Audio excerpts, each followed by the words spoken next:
Good afternoon, everyone, and welcome to the inaugural EdEquityVA week here in the Commonwealth. My name is Holly Coy, and I serve as the Assistant Superintendent for Policy, Equity, and Communications at the Virginia Department of Education. And I am thrilled to be kicking off the Commonwealth's very first EdEquity Week, which has been proclaimed a formal week of significance for the attention of all citizens of the Commonwealth by Governor Northam. Our programming this week includes today's webinar with Dr. Ladson-Billings on culturally relevant pedagogy, and tomorrow's webinar with Dr. John King, former U.S. Secretary of Education and President of the Ed Trust. We will then wrap up this week of celebration with a ceremony on Thursday, virtually, of course, for local leaders who are working each and every day in their communities, in their schools and our divisions to advance educational equity in the lives of their students. And while we can't celebrate them in person, we will be presenting awards to local leaders. This is a new award that we're giving to individuals who embody the virtues of Mary Peak, who was a pioneer of educational equity in Virginia. She was known for educating both enslaved and free Black people during a time when that act was illegal. And you'll learn a little bit more about her in a video later this afternoon, but I just wanted to make sure that you have those other events on your calendar for the week so that you can be sure to join us tomorrow and Thursday as well. I want to pause here and recognize the members of the DOE team who have made this week possible. Leah Walker, our Director of the Office of Equity, and Janae Nurse, our Equity Coordinator. They in particular have worked tirelessly to advance equity efforts in Virginia from the state level, including all of the activities associated with this week. So thank you, Leah and Janae, for all you do, and for the other members of the DOE team who contributed to our program this afternoon.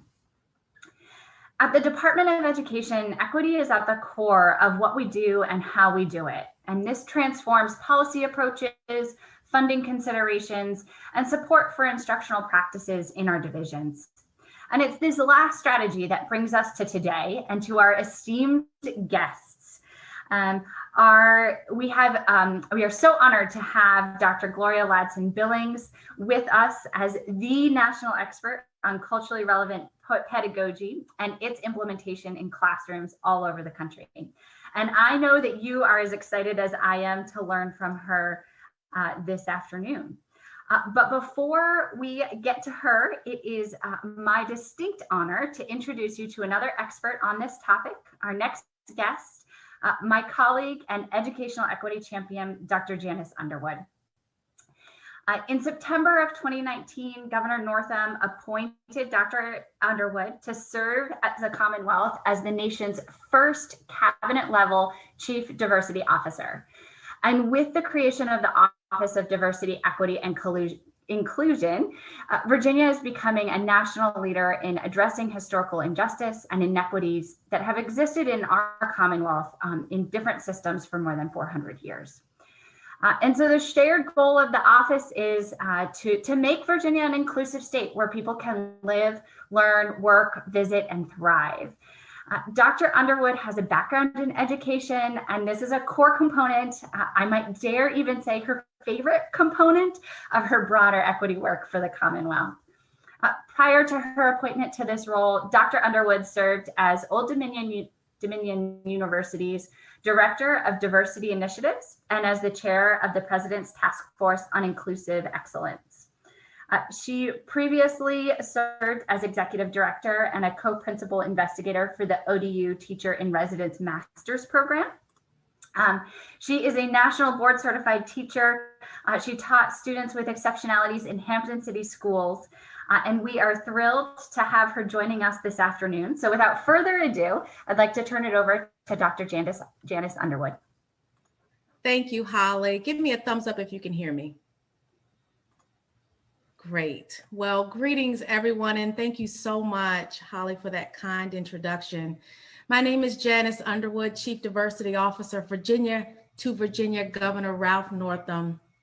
But more importantly, as Holly mentioned, a nationally board certified special education teacher who taught students what I like to say, both a love for biology themselves and their communities, using the principles of culturally relevant pedagogy for more than 16 years in the Hampton Roads, Virginia area. I'm really excited to be here with you. I'm kind of fanning out a little bit, seeing that Dr. Ladson-Billings is on right now, but I do want to share with you all that later in my career, as Holly mentioned, because of the robust nature of this framework, I continue to use this work and this scholarship to reform teacher preparation programs at Old Dominion University, namely the Teacher in Residence program and science preparation programs more broadly when I was there and under my leadership. Governor Ralph Northam proclaimed November 30th to December 4th as EdEquityVA Week in the Commonwealth. That's huge. EdEquityVA Week is an opportunity to recognize the efforts of Virginia educators to advance equity outcomes for all Virginia students. As Holly mentioned, throughout the week, the Virginia Department of Education will be recognizing the work of many of these educational leaders. So I really hope you tune in to that. These leaders have demonstrated courageous equity leadership in the Commonwealth of Virginia. So in addition to the recognition of these outstanding educators across the state and their lived experience, Virginia has taken the lead as an exemplar for the nation to roll out its equity policy. And this week are highlighting these resources for you, all of you who have tuned in and included in the Virginia's newly released equity framework titled Virginia's Roadmap to Equity. It's always good to have a roadmap because you don't know how to get there. Inequity is something that we must learn how to measure and make visible. So I love that as part of the policy. And today we will be moved, I am certain of it, to critical consciousness with a keynote address from the one and only Dr. Gloria Ladson-Billings, who, might I add, once signed my AERA conference book at our national conference in San Francisco years ago.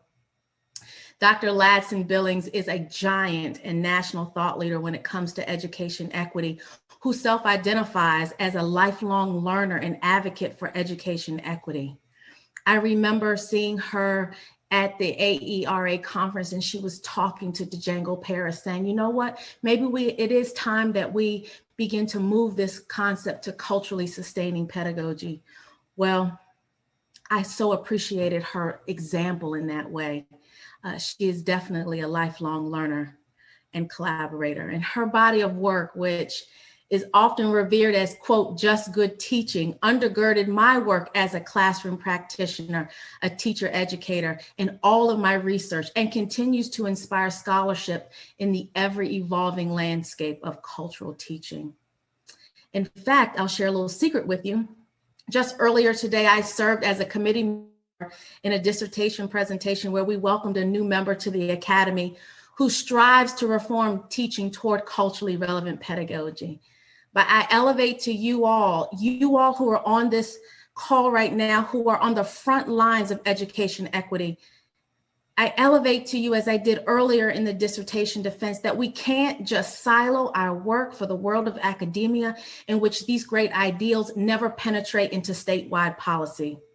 Well, that's why I'm so excited, overjoyed, and just inspired about DOE's equity policy and all the work of the countless committees, leaders, and equity champions who really pushed for this to fruition, such as was mentioned Leah Walker and her team, and so many others, many from whom you will hear from today and tomorrow. But in fact, I'm honored to partner with Secretary of Education and my friend and colleague, Atif Carney, and the leadership at DOE for this inaugural culturally relevant advisory board, which was codified this past summer, that really brings together diverse and expert voices across many dimensions of diversity to reform our curriculum so that historically marginalized stories, contributions, and histories can be elevated in our ethos and consciousness and standards of learning. This is CRP in action. This is what it means to increase academic achievement with cultural competence and critical consciousness, the major tenets of culturally relevant pedagogy. I believe in this framework. that has guided the DOE equity policy, because it represents a model by which we can reform all systems that were intentionally inequitably built. And therefore, it is also a framework that guides all of the work I'm doing as the state and nation's first cabinet level chief diversity officer. Nearly 18 months ago, Governor Northam appointed me to this position, and since then I have been honored to create a model for equity reform for our state that could serve as a case study for our nation, a nation that needs healing more so now than ever. I am using the CRP framework to help encourage all of our state agencies and our partners in both the public and private sectors to develop diversity, equity, and inclusion strategic plans that institutionalize mechanisms of cultural competence and critical consciousness, and do so in a way that goes beyond superficial and reactive racial equity statements.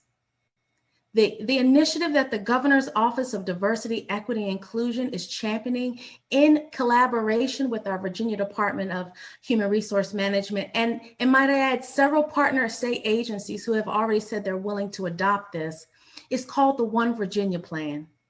I ask that when you get a chance, please do visit our website to learn more about my new dream team, the One Virginia Plan, and ways you can get involved. In closing, while we all have a lot of work to do, and I mean all of us, this is not a pat yourself on the back moment, but this is where the DOE got it right, in which they bridge the best practices in research and evidence-based strategies with reform of the state policy to increase academic achievement and engagement of our schools and all the constituencies for which we serve. Therefore, it's my hope that all 132 school districts use these resources to inform the reforms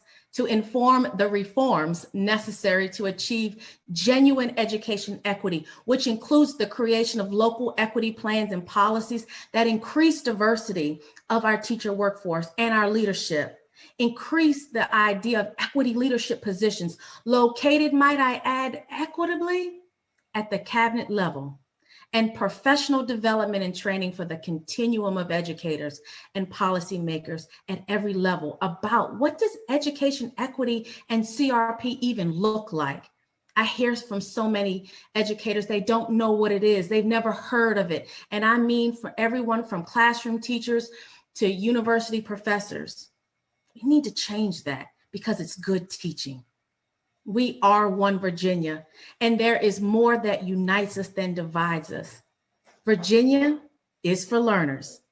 So I'm going to say to you, let's get to work. The Commonwealth needs you. Thank you.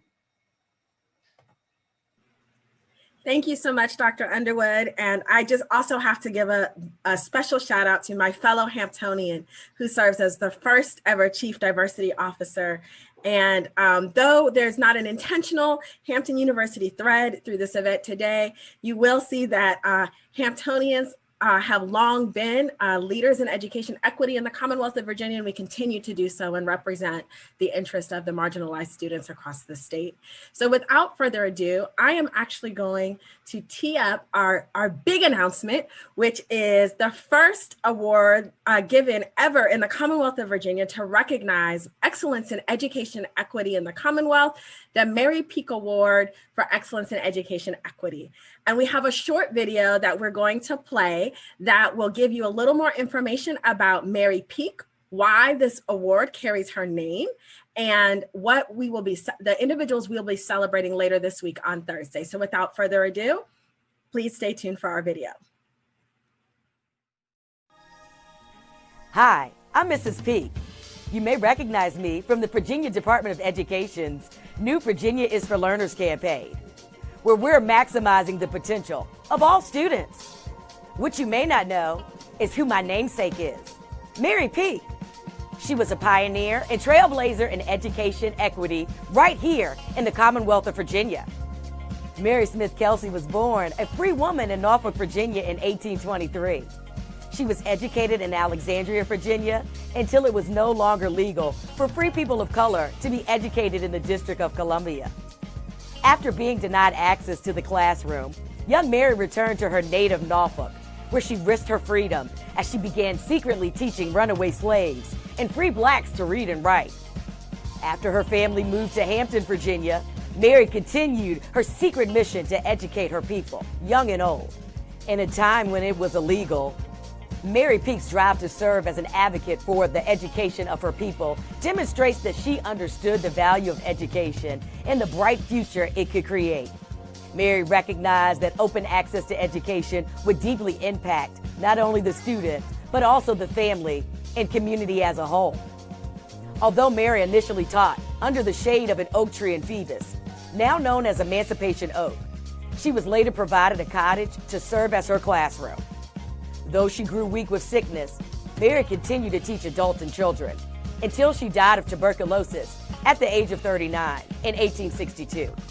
The year after she died, the oak tree that once provided shade for her outdoor lessons now served as a town hall for the first public reading of the Emancipation Proclamation in the South. To this day, the Emancipation Oak stands tall here on Hampton University's campus. Much like the legacy of Mary Peak, this symbolic tree has grown mighty with the passage of time, extending its reach upward and outward. The Virginia Department of Education will honor Mary Peak's legacy of courage and determination with an annual recognition of outstanding work towards our shared goal to advance equitable outcomes for all students. The Mary Peak Award for Outstanding Advancement in Education Equity will be presented annually to leaders such as school board members, superintendents, and legislators.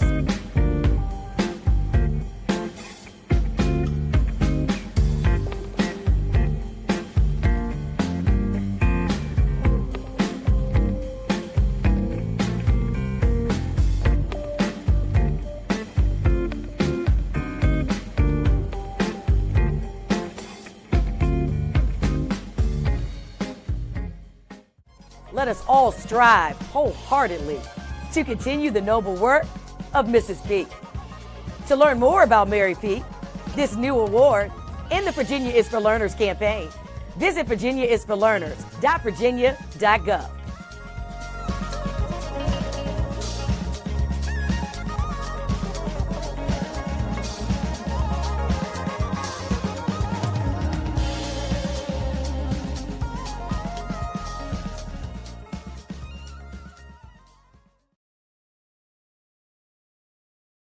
The honorees who are receiving this very distinguished award.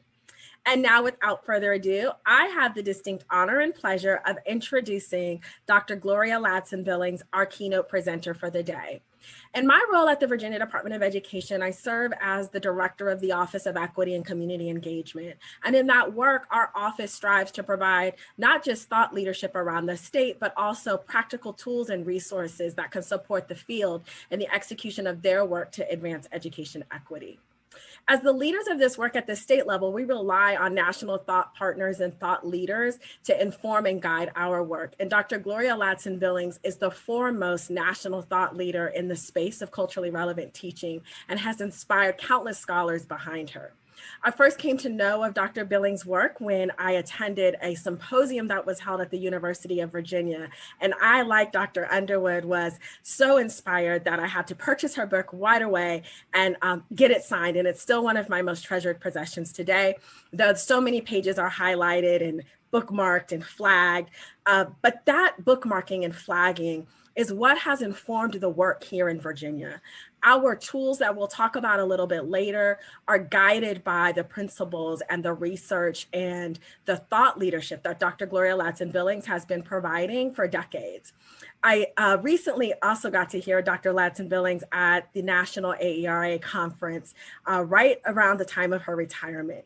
And I thought to myself, I can't believe this giant is going to be retiring, but never fear, because she is here with us today, and we're just so grateful that she's still peeking her head out of retirement to lend both inspiration and continued resources and thought leadership to the field. So Dr. Gloria Ladson-Billings introduced the term culturally relevant pedagogy to describe a form of teaching that engages learners whose experiences and cultures are traditionally excluded from mainstream settings, and has defined 3 pillars of culturally relevant teaching: academic success, cultural competence, and socio-political consciousness. She is a professor emerita at the University of Wisconsin-Madison and was elected president of the National Academy of Education in 2016. Ladson-Billings has earned numerous awards for her research on teaching and the intersection of education and critical race theory, authoring the following critically acclaimed books: The Dream Keepers, Successful Teachers of African American Children; Crossing Over to Canaan, The Journey of New Teachers in Diverse Classrooms; and Beyond the Big House, African American Educators on Teacher Education.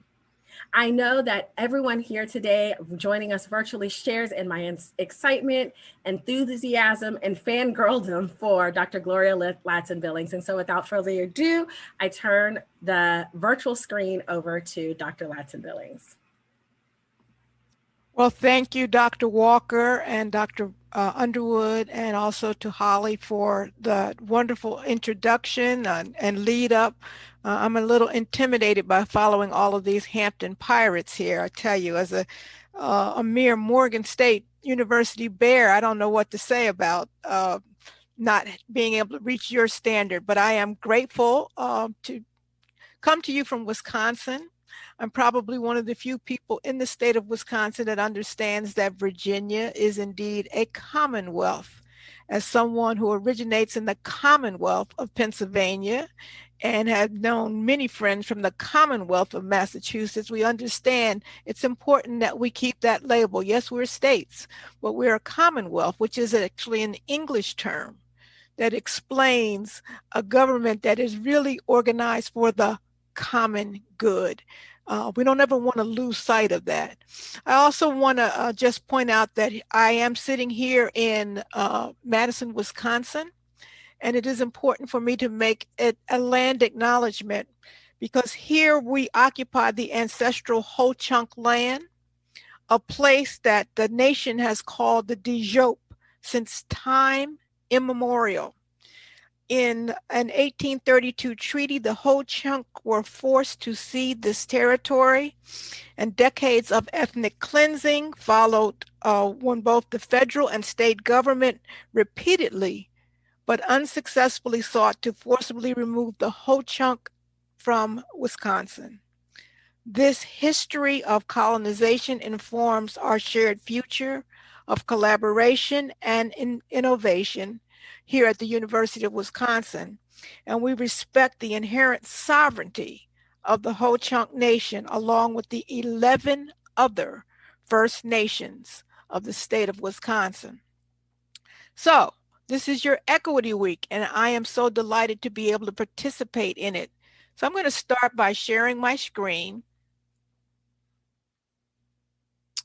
and hopefully you can see that I'm starting with this notion of educating for equity past pandemics. I want to start by talking about a tale of 4 pandemics.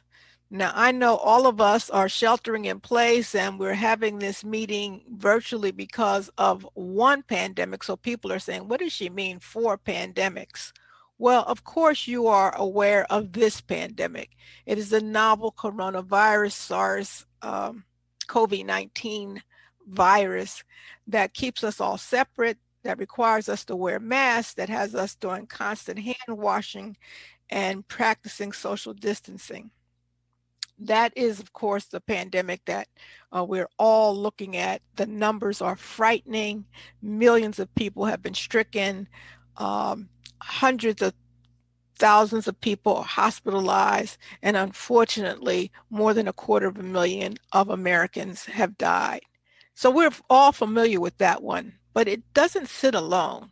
For indeed, we are having a pandemic of anti-Black racism. This picture is all too familiar for most of us. The last 8 minutes and 46 seconds of the life of a man named George Floyd in Minneapolis, Minnesota, at the knee of a police officer by the name of Derek Chauvin. And it's a pandemic because when Mr. Floyd died, it set off almost a domino effect of protests, not just across this nation, but around the world. So there were people in the United Kingdom, people in France, people in Canada, all declaring, yes, we have this problem too. Yes, we have our own George Floyds to point to. So that's the second pandemic. The third pandemic is the coming economic collapse. It is trailing the novel coronavirus pandemic in that there are those who are essentially awaiting eviction from their apartments or foreclosures from their home because they have been unable to work. We have seen over 800,000 women leave the workforce because they've had to stay at home and provide care for children. This one is a scary one. And again, it's a pandemic because as goes the United States, so goes the world. We're the world's greatest consumers. And so if they're making things and manufacturing things in other places of the world, but we're not buying it, then their economy will suffer too. And then the fourth one is one that we don't like to talk about very much, but it's not a hoax, and that is climate catastrophe. We have seen this past fire season in California, some of the most devastating fires. Now be clear, California always has a fire season, but it doesn't necessarily disrupt and destroy this much property and these many lives. As a grandparent who for whom all of her grandchildren live in California, I've heard sort of the play-by-play and blow-by-blow about what this has been. But it's not just the fires. You have friends, families, and acquaintances in the Gulf Coast region. You know that they have been hit by more hurricanes, more intense hurricanes than they have in a very long time. So many hurricanes that we ran out of the normal naming categories and went into Greek letters. So I think the last one we had was Iota. And it's interesting because those hurricanes often take a turn and make their way up the eastern coast of the US. And so as Virginians, you probably also experience some of that. So all four of these pandemics are impacting our students to varying degrees, and they're all happening. And I thought, as I knew what I would be speaking to you in Virginia, it'd be important to take a look at what your experience has been. So you have had, and this is probably goes through November, something like 226,000 cases, diagnosed cases of COVID-19.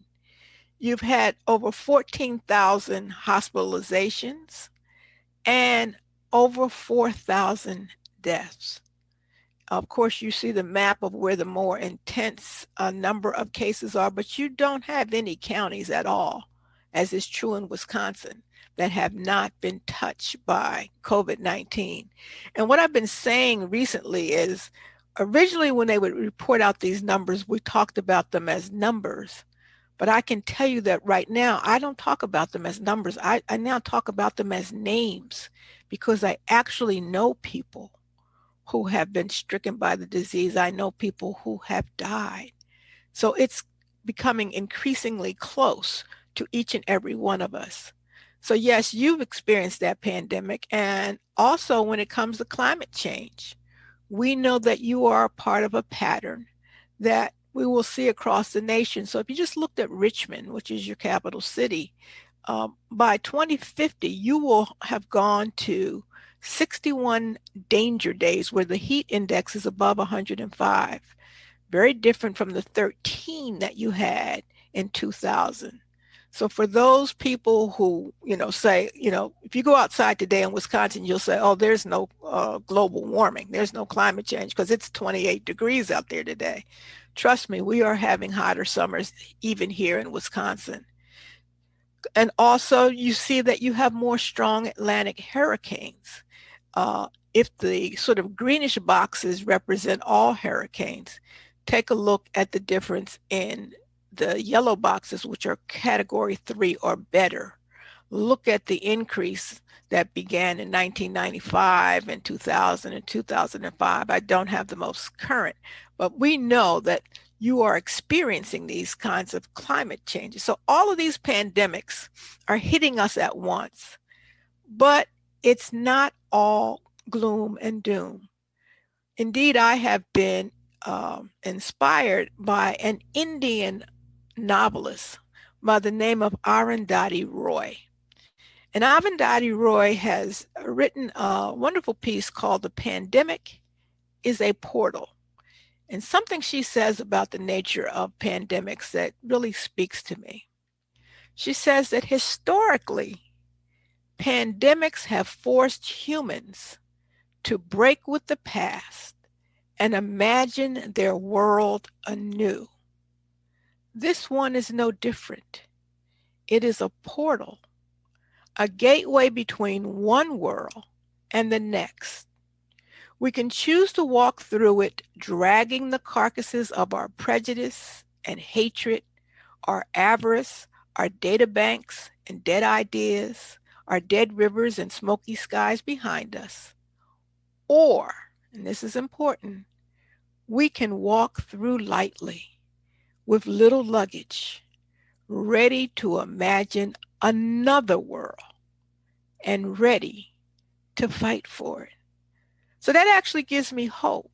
It suggests to me that in some ways, as bad as things are with this pandemic, there is a real opportunity for us, particularly those of us in education, to go into a new world and begin anew.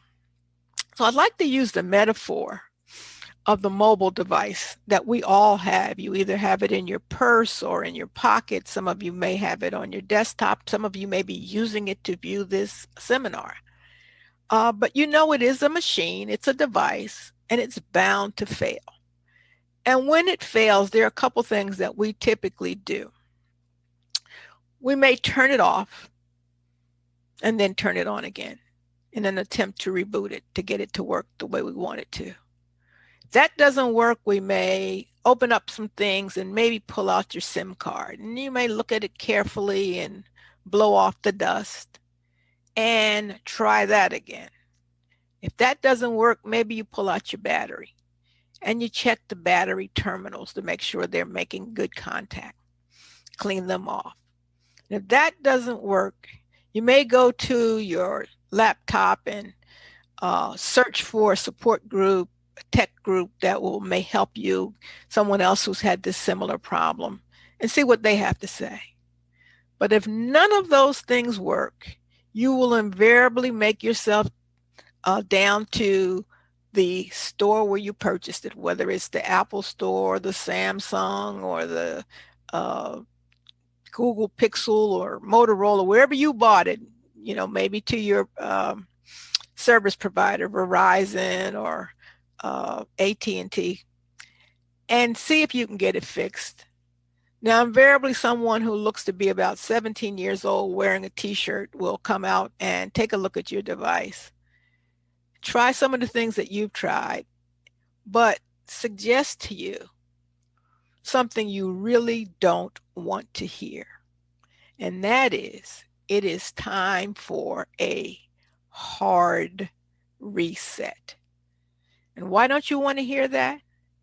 Because if you have not backed up everything that was on that device, all of those pictures and all of your contacts, maybe even where you are in the Candy Crush game, will go away. And you have to start anew. You will get back a device that is a lot like the device you first purchased, the way it looked from the factory, and you get to start again. I'm using what needs to happen in education. I'm using this as a metaphor for what needs to happen in education, that I believe it is indeed time for a hard reset. A lot of what we keep hearing, because we're anxious, we have never gone through anything like this. We are used to our kids going to school from late August to late May or early September to mid-June.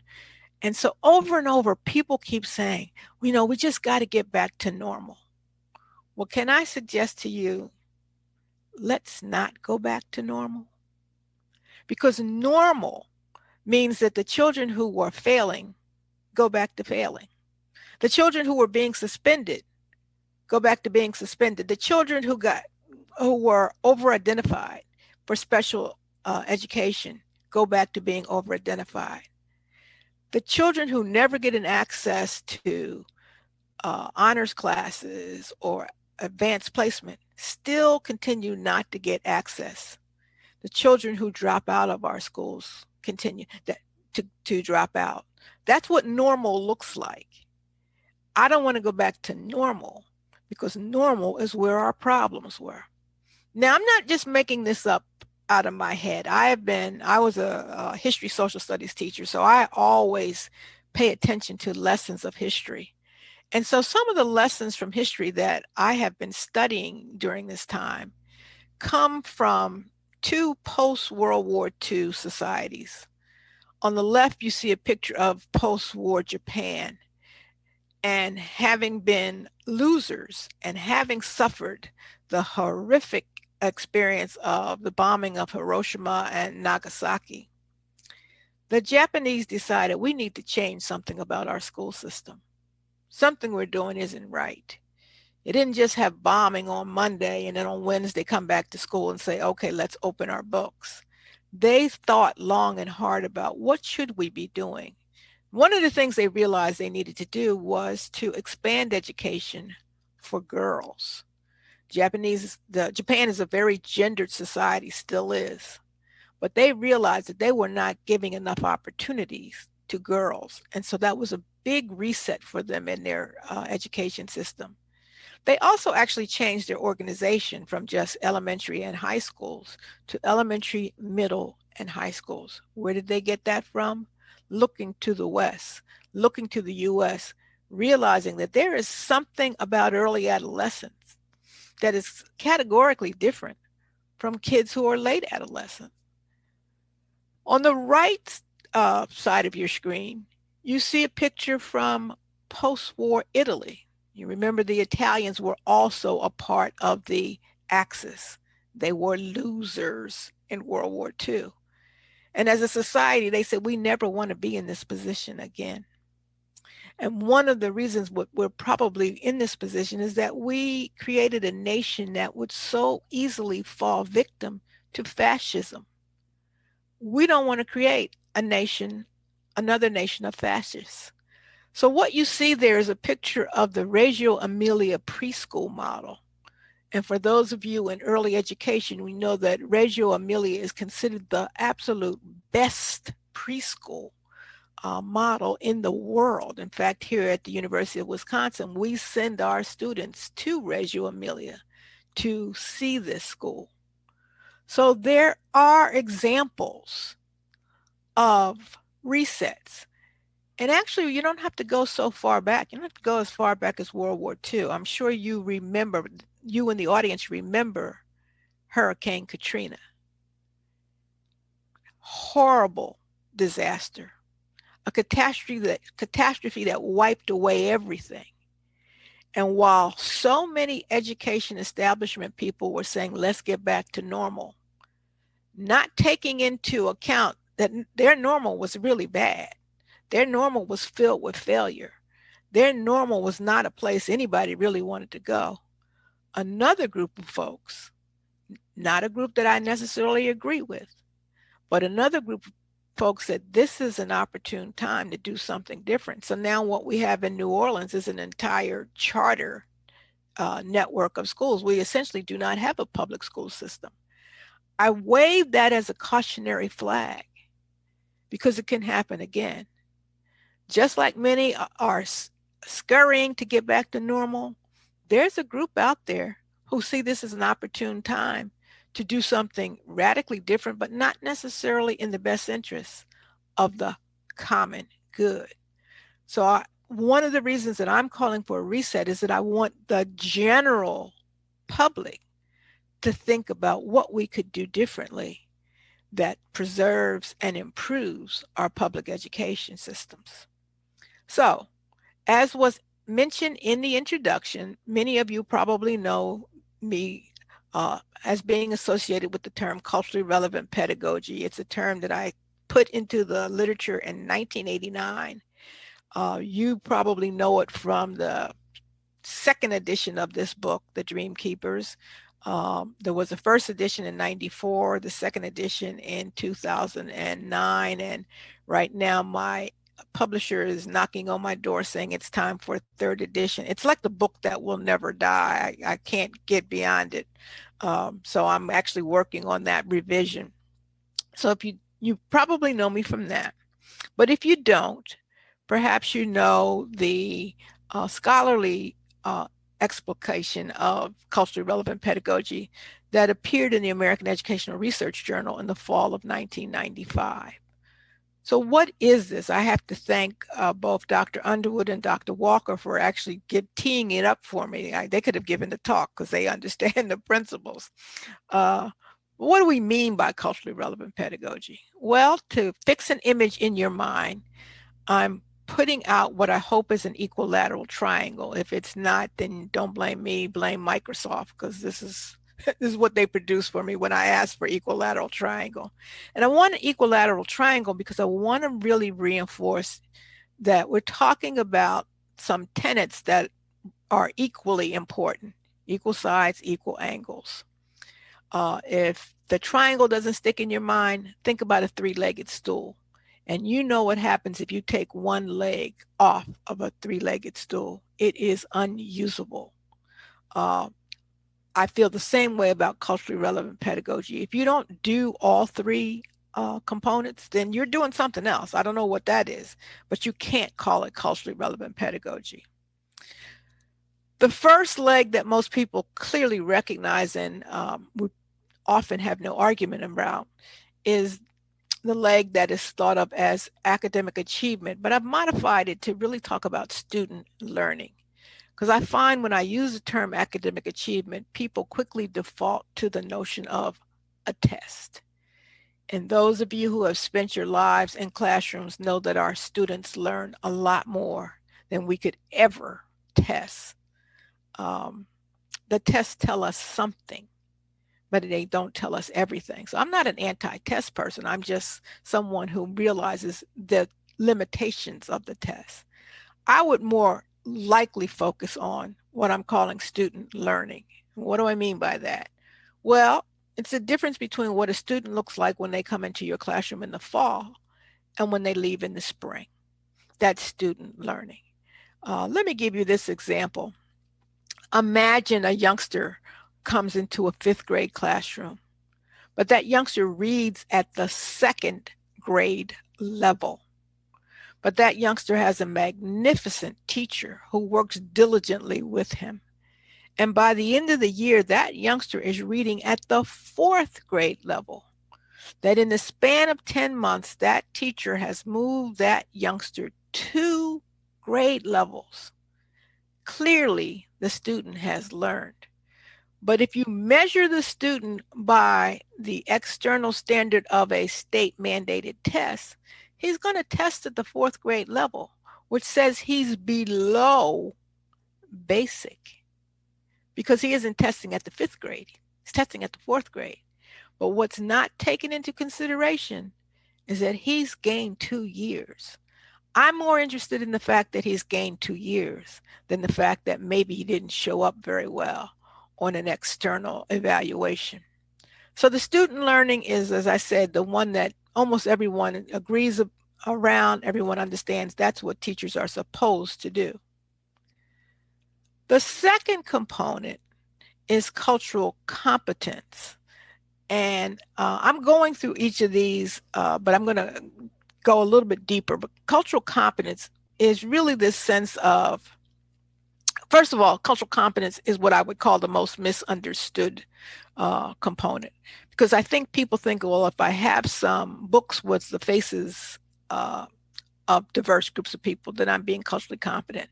If I put up posters in my room that have different faces on them. I'm being culturally competent. If we have a Black History Month unit, then we're culturally competent. But it's much more than that. And I want to talk a little bit more about that as I go along. And then the third component, the socio-political or the critical consciousness, is the most ignored. Because the minute you start talking about socio-political or you talk about critical, people think you are, oh, I can't do anything political. Now, I want to be clear. I'm not asking you to do anything partisan.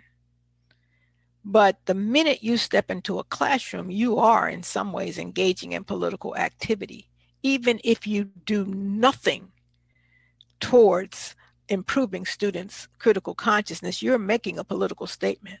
So let me once again go through each of these with a little bit more detail. The notion of supporting student learning, as I said, I rarely get argument over. However, we have to fight sometimes over whether we're talking about depth versus coverage. As someone who was a U.S. history teacher for many years, trust me, this was a perennial fight for me. I cannot imagine being a U.S. history teacher today, starting with what we think of as the age of exploration and trying to end up with the 2020 election. It's just not possible, not in a way that has integrity. And so you have to make some decisions about the depth with which you are going to explore ideas in the field. And that's true for most of us. You know, rarely do we, quote, get through the book. You have to make some choices. And I also want us to understand that because you have a high failure rate doesn't mean you're being rigorous. Maybe what it means is that you're not a very good teacher. You know, you want to suggest that, oh, well, you know, the work is really at high standards and the students just can't reach it. Well, there's something else going on here. And that doesn't necessarily mean it's rigorous. It may mean that it's not being delivered to students in a way that they can access it. For many, many years, the metaphor we used for the way we were teaching was that of a sieve. That is, we put everybody in the sieve and we pushed down, but we only rewarded those that came out through the bottom. Everybody else was kind of tossed aside, and only those that came out on the bottom were seen as worthy. I want you to substitute that metaphor, going from a sieve to a net, the idea that we are tasked with catching every single student. So instead of teaching for exclusion, we are teaching for mastery. We want our students to master what it is that we are teaching. Let me give you an example of how I saw mastery in a class that I taught. I actually do teach a course at the university entitled Culturally Relevant Pedagogy. And one of the assignments in the course is that I have my students go outside of the School of Education to observe teaching in another setting. Now, they can go to some traditional teaching places on campus. They can go to the med school, the law school, the College of Agriculture and Life Sciences, the College of Letters and Science. They can go to athletics. They can leave campus and they can go to watch yoga being taught or Tai Chi. They can go to a Sunday school class. I don't really care what they choose as long as it is a teacher-student interaction. And I'm using this picture because one of my students chose to go to the med school to its cadaver lab. She went on a day in which they were teaching the renal system. And what she saw were groups of 8 med students, each around a cadaver, and a medical professor and mortician who were moving around the room. They were not doing any direct instruction. They were just moving around and observing. What she learned was that in each group of 8, 2 students had come in a day or so earlier and been instructed by the professor. Their job was now to instruct their group members. And what my student said that just captivated her was the way in which the student teachers were so dogged and so persistent and so insistent that their group members, quote, get it. And she said they would go over things over and over and over, looking for that sign of recognition in the eyes of their group members. They'd say things like, do you get it? Well, say it back to me. Do you understand it?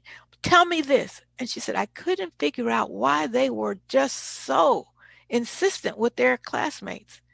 But then I learned that the professor was going to later select 2 members of that group, not the 2 that he had taught, but 2 of the other members. And those 2 members would take the lab exam for the rest of the group. Their score on the lab would be averaged. So he's not going to take the higher of the 2 scores. He's going to average those scores. And whatever they scored would be given to every member of the group.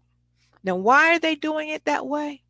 Because the medical school is not looking for people to be merely competent.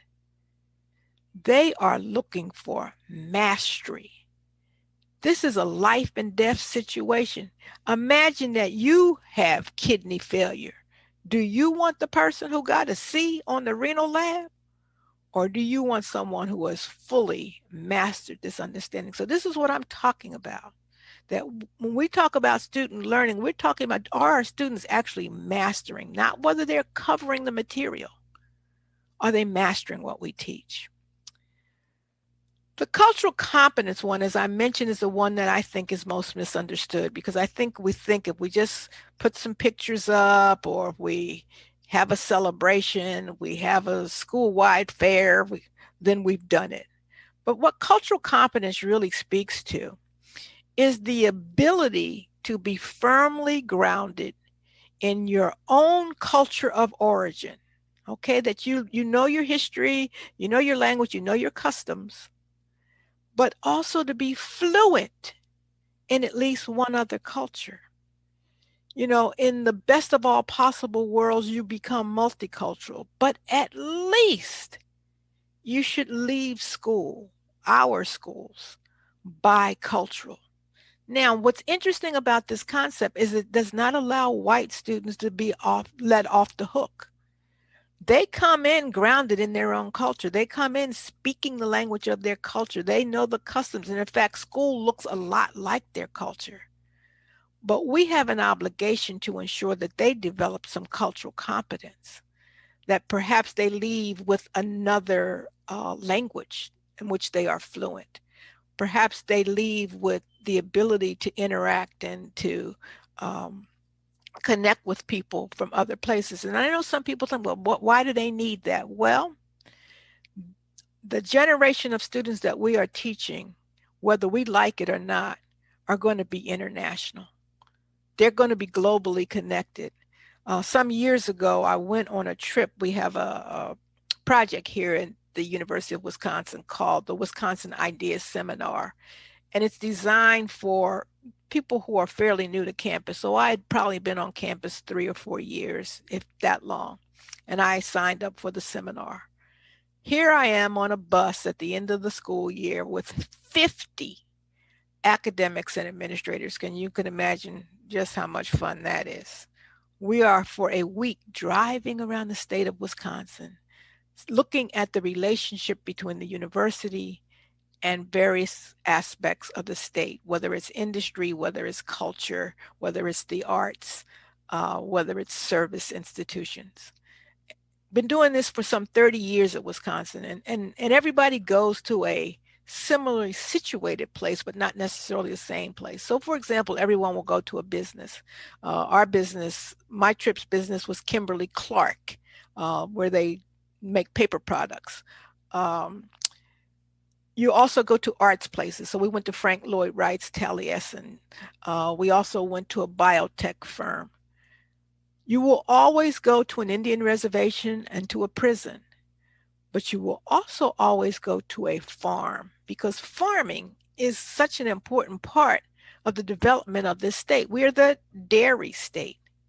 So we did go to a dairy farm, and I was fascinated, me, a city girl from Philadelphia, became so fascinated with this farm. Why? Well, the historian in me recognized that this was a farm that was in this family for generations, that family had fought in the Civil War on the side of the Union, and the federal government gave them that land. And when the day we got there, there were 3 generations of farmers on that land.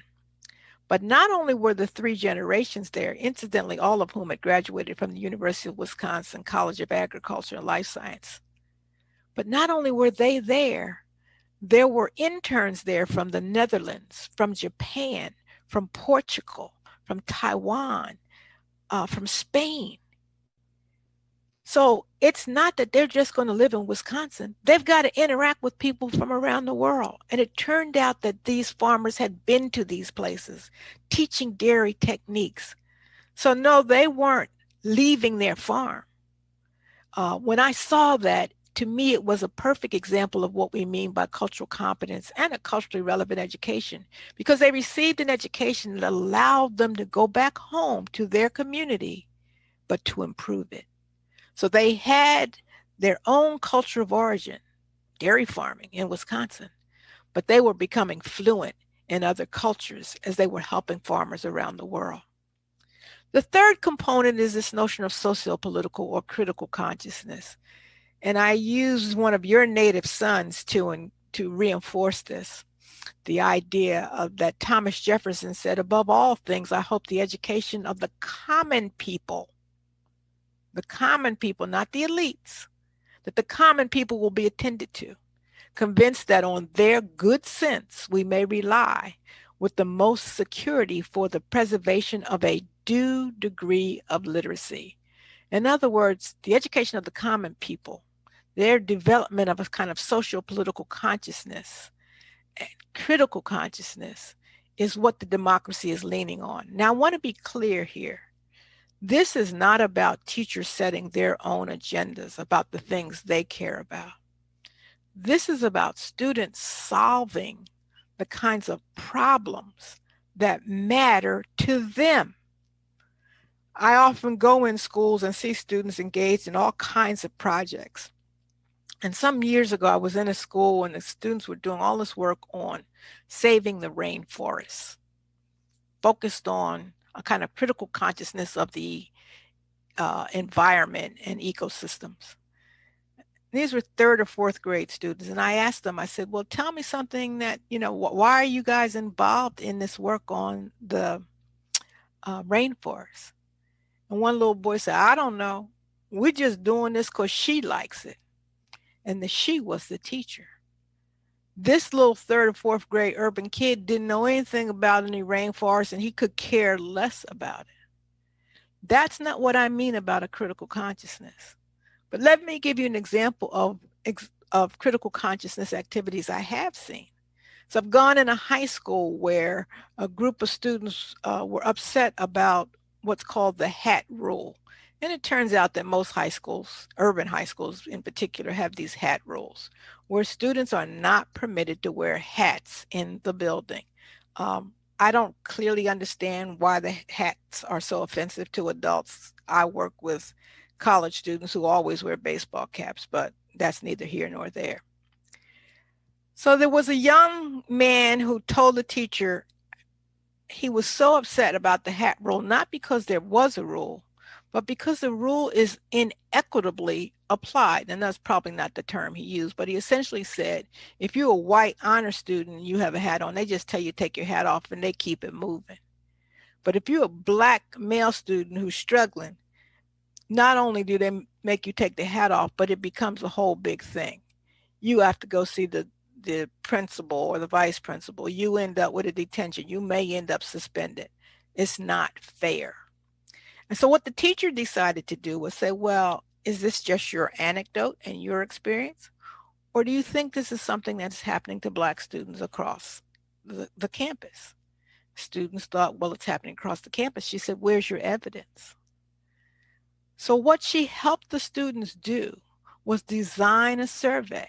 And she divided them into 4 different groups. Somebody to survey freshmen, sophomores, juniors, seniors. They had the demographic information. They had a set of questions. Do you know about the hat rule? Have you ever been stopped? What happened when you got stopped? They compiled the data. Sure enough, the Black student was correct. The pattern was clear that Black students are stopped more often than their white counterparts, and they are sanctioned much harsher. From that data, they wrote a report that they presented to the administration. This is a critical consciousness. Do I care about hat rules? No, but I'm not 15. I'm not being stopped for wearing a hat. So this is what I mean by critical consciousness, not just deciding, oh, we're going to take up this issue because I care about it as an adult. Let me give you an example of critical consciousness at an elementary level. 3rd or 4th grade students, again, complaining about a particular menu item on the lunch menu. Every month they have this stuff, and one of the youngsters says, nobody likes this. I don't know why they keep serving it. The teacher, again, very astute, says, are you sure nobody likes it? The kid, nope, nobody likes this. Where's your evidence? What did she do with the students? They began to measure how much waste occurred on the day when that item was served. They surveyed students. What's your favorite lunch? What's your least favorite lunch? And were able to see through their data over and over that that particular thing was something, it turns out, pretty much nobody liked. They were able to write a report and present it to food services, who promised to look into it and look into the suppliers. This is critical consciousness. Do I care about what's served at lunch? No, because I can afford to bring my own lunch or go buy a lunch or do something different as an adult. But I'm not 8 years old, trapped in a school having to eat a lunch that I really don't like. This is what we mean by critical consciousness, helping our students participate in democratic change around issues that matter to them. Now, sometimes you can provoke those questions. I have a former student who teaches in North Carolina, and I've been to his class 3 times this year, and I'm headed there again next week. He gives his students very provocative things to read so that they want to ask questions. And how he gets them engaged is that he brings to them all kinds of amazing speakers. So they have had, and not just speakers that he agrees with. So they've had former Secretary of Education Arne Duncan speak to them. They've had Laura Bush speak to them. They've had the president of the World Bank speak to them. This year, since we have been in a COVID-19 remote learning, I've been able to join their class, and they had Susan Collins Rudolph speak to them. Now, that name may not strike a chord with you, but if you remember anything about the 16th Street bombing of the church in Birmingham and the 4 little girls who lost their lives, it turns out there was a 5th little girl. She didn't die. She lost her eyesight. Her name was Susan Collins. Her sister, Addie Mae Collins, died. Susan Collins lost one eye and to this day has a shard of glass in the right eye that her ophthalmologist will not remove because they're afraid she'll lose her eyesight. A few weeks ago, my student had his student read an article about the fact that the governor of Alabama had given Miss Collins had an apology for what she'd gone through, but they didn't pay her medical bills that she's been paying for the last 50 some years. She came and talked with my students. After that, he had the students read a book by Pulitzer Prize winner Colson Whitehead. The book was called The Nickel Boys. He arranged for Colson Whitehead to join the students so they could have a conversation. And then just last week, the students read Kiese Lehman's book, Heavy, which is a very difficult memoir to get through. It just talks about all kinds of things, the abuse that he experienced in his family, his struggles with weight, wanting to literally commit suicide. And my student, again, brought Kiesi Layman there for the students to interact with. That's a kind of critical consciousness. He wasn't telling the students you have to go along with this. He was saying you need to hear different perspectives. So this is the work that I started doing back in the late 1980s, early 1990s. And now I want to suggest to you that I've been through a kind of evolution of culturally relevant pedagogy. If I were there in person with you, I'd ask you the question, how many of you are on Twitter? Turns out that's a place where our students are. They're on Twitter, they're on Snapchat, they're on Instagram, they're on TikTok, they're on Hootsuite, they're on all kinds of things that we aren't on. If anything, we might be on Facebook, which is where they don't go. So we're outside of the world that they're on. And yet when I go in schools, I will see signs like this that suggest that they're not to use one of the most important devices of the 21st century. This is where they connect. This is how they stay in touch.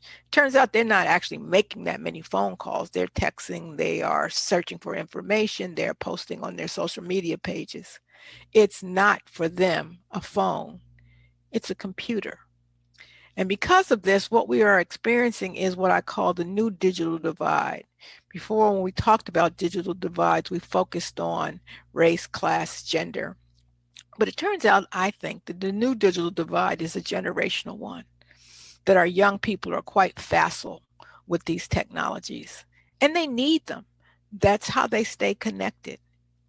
Back in 1989, my dream keepers were people who focused on cultural history, the things that revealing those things that their textbooks admitted. They also focused on community issues, things like urban renewal or veterans concerns, because the schools I was studying had a veterans hospital nearby, and homelessness. There was for them a limited focus on student culture. In fact, I only had one teacher who used rap lyrics to teach poetry. In some ways, we were behind where our Madison Avenue is. We have to, if we're going to be dream keepers today, we have to include popular culture in our understanding of culture. I think I didn't include it because I was working in elementary schools, and as a secondary person, I knew there was something important about secondary schools, but I knew that they're much more complex to try to do research in. Secondary students are actually not just the purveyors of popular culture, they are the producers of it. Elementary kids consume it, but tend not to produce it. We also need to recognize hip hop's longevity and power. If you're in my generation, you can remember when hip hop first hit the scene with the Sugar Hill Gang, and we said things like, "Oh, that stuff not gonna last." Well, we are 40 plus years into not lasting. Hip hop indeed is lasting. And one of the things that we need to do is catch up with Madison Avenue. Madison Avenue has figured out that there's some staying power to this. So let me give you an example from a 1992 commercial where Madison Avenue figured out, you know what, there's something about this hip hop thing. You watch me get Fred's Fruity Pebbles. Who are you? I'm the master rapper and I'm here to say I love Fruity Pebbles in a major way. He loves Fruity Pebbles in a major way.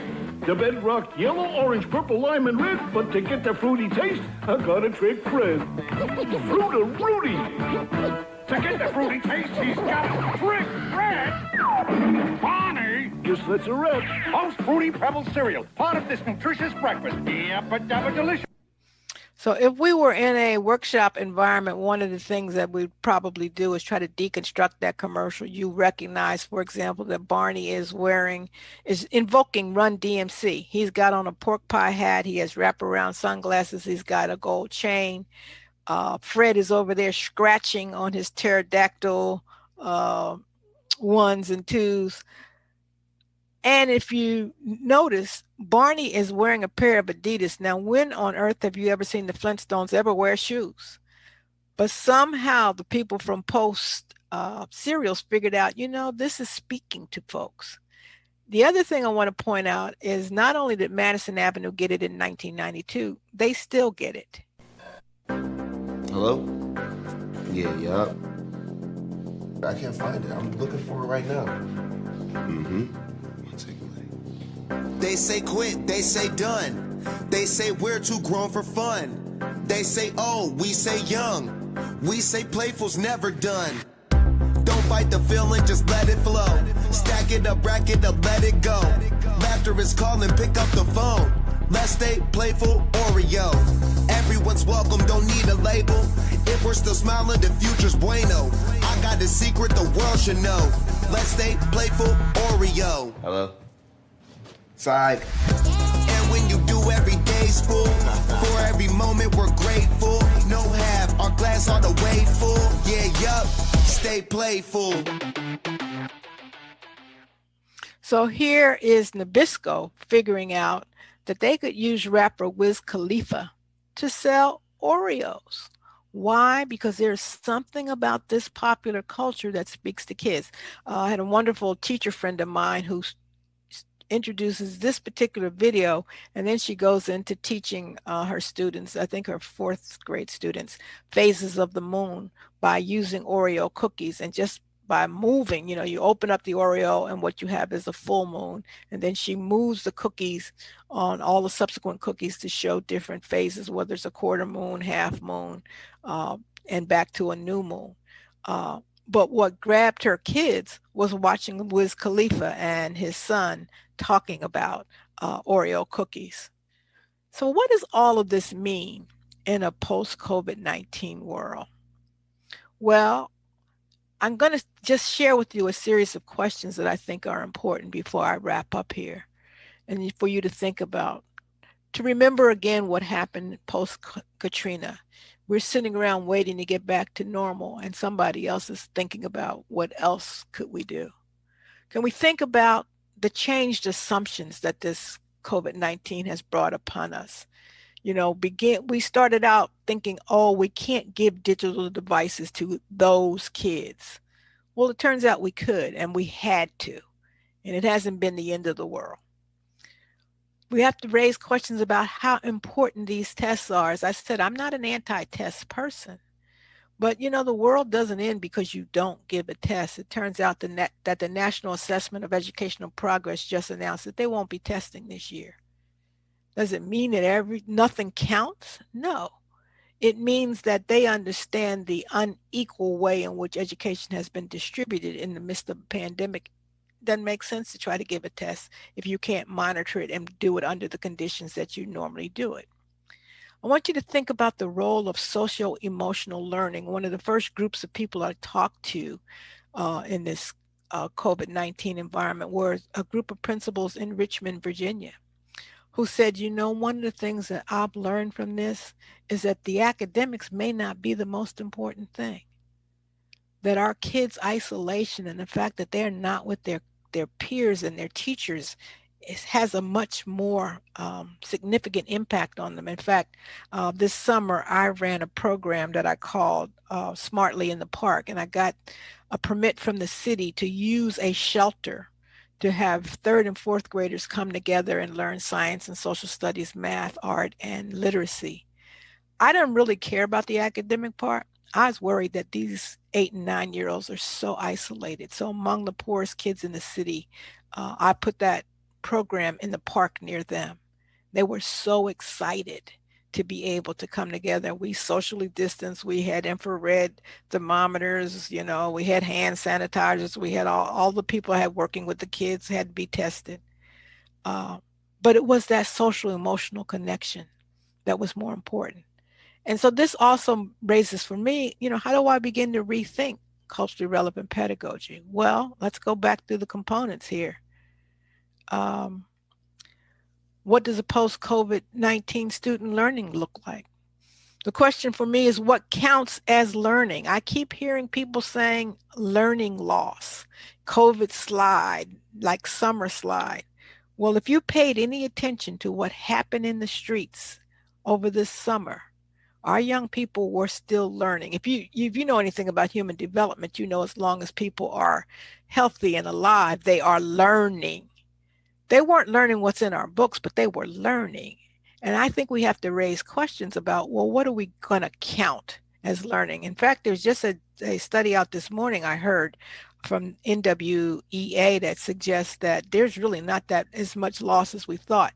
Where the loss is among the students who were struggling to begin with. But the reading loss at the third grade level is not there. Where the loss is showing up is in mathematics, and it's not as significant as people thought. I think we have to ask the question of how we determine what students know versus what they have. I won't spend too much time on that, but let me just say, we've all seen these instances where you've had a major project, whether it's a science fair or some other something that students have to make at home, and someone shows up with a project. A fourth grader shows up with this elaborate project that you know good and well they didn't do. They don't know what that's about, but what they have is a parent at home who is a physicist who helped put that together. So what is it that we are assessing? We're assessing what they know. We're assessing what they have. I would ask that we put these tests in proper perspective. Again, I'm not anti-test. I just want us to be mindful of the fact that the tests tell us something. They don't tell us everything. I'm actually doing a consultancy with the school district here in Madison. They sent me their test data, but I actually went to the state and pulled it myself because I'm looking at it a little bit differently. I'm not looking at the failure side of the test. I'm looking at how many Black students who took the third grade test actually tested advanced. It's a very small number. In fact, the number is so small that we should know these kids by name. And that's what I'm going to say to the principals when I meet with them. How come you don't know these kids' names? They are your advanced students. What do we know about them? Tests tell us something. They don't tell us everything. If they told us everything, then the best drivers in our society would be 16 years old. And I will tell you what my mother told me at 16 when I got my driver's license from the Commonwealth of Pennsylvania. I don't care what the state says. You can't drive. So we know they tell us something. They don't tell us everything. And can we measure academic progress versus the external standards? The point I made about a kid who may jump 2 years but still is behind. Can we give that kid credit for that growth? Hopefully we will have a Secretary of Education coming in who will talk to us about growth scores because that's important. The post-COVID-19 cultural competence questions are, what's the role of youth culture? Not just ethnic or racial culture. What's the role of Latinx culture? We know that this is the largest non-white ethnic group in our society, and I'm sure that the new census will really reinforce that. What about indigenous culture? I started off with a land acknowledgement, and of course, here I am in a state that has 12 bands, tribes, and federations. We have several reservations. Are we doing anything with that culture? What's the role of socioeconomic differences? Does it matter how much how many resources you have?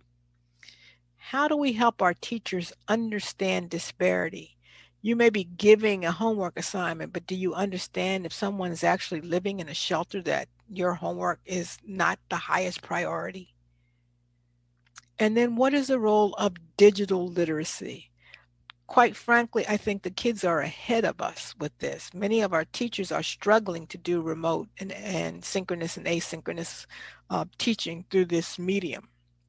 One of the things that I'm talking to school districts about is the role of their IT or EdTech departments. You know, we often think of EdTech as that thing over to the side, or IT as that thing over to the side, and we only call them when our email goes down or we can't get our internet up. But they clearly need to be in the center of the instructional strategy. We've got to rethink this. And what does a post-COVID critical consciousness look like? What are the questions that we need to be engaging?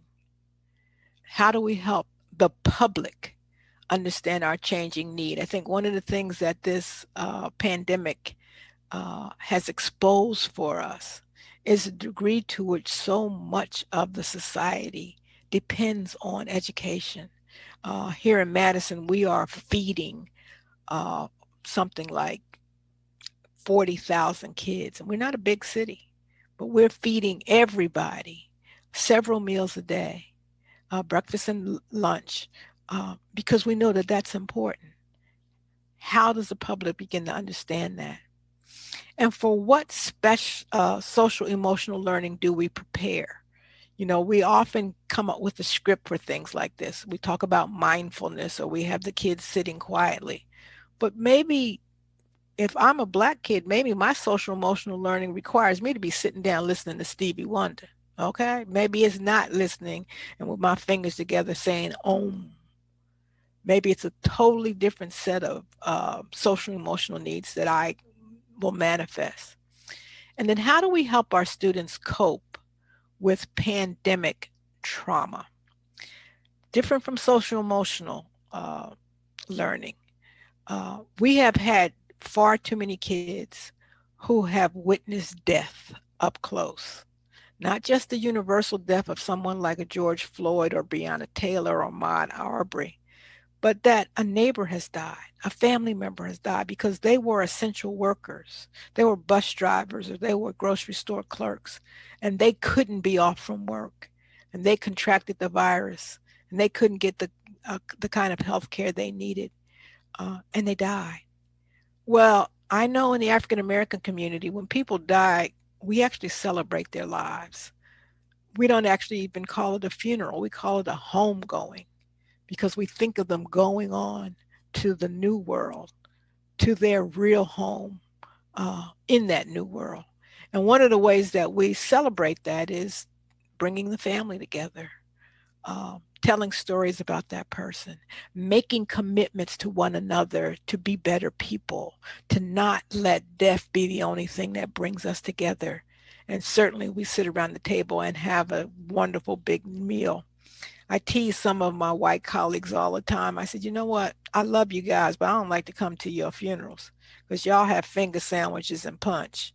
I can't grieve over a finger sandwich and punch. I need a big old piece of chicken and some macaroni and cheese. That's when my grief need to go all into that.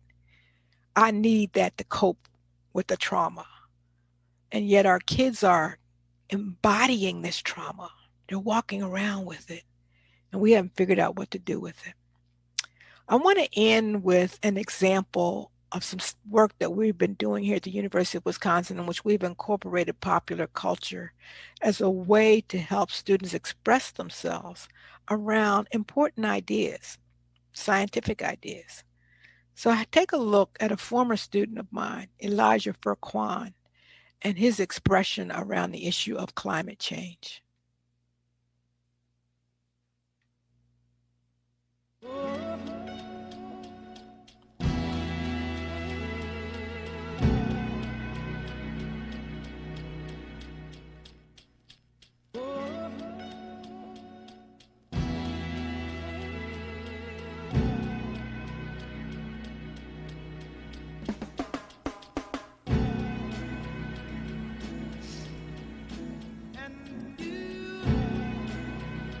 Neighborhoods are ovens with windows. And as the knob on global warming increases, lives are preheated until a soul souffles. Pancake-stacked projects are poured over with a humid as thick as molasses. Heat and humidity are the perfect appetizer on death's plate. It's an all-you-can-eat buffet from May to October, and senior citizen discount is every day. If thermometers can measure temperatures, they should be able to measure human anxiety. As the temperature rises, we reach boiling points. Attitudes of those around us rise quicker than mercury, and the pressure of staying cool causes us to explode. Compressed living complexes circulate heat and cause compressed feelings to converge upon our neighbors in the hood.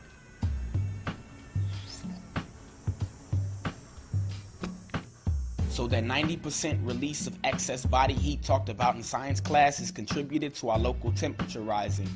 We crack open fire hydrants until we hear lights crying, raising taxes by lowering our body temperature. And if you couldn't afford a wind replacer, fridges and freezers were propped open until your two brothers' faces are frozen. Audiences applaud the ice cream man once that familiar jingle mingles with our ears. This sweet release of flooded heat is a godsend. But what do you know? The ice cream vendor's name is Noah.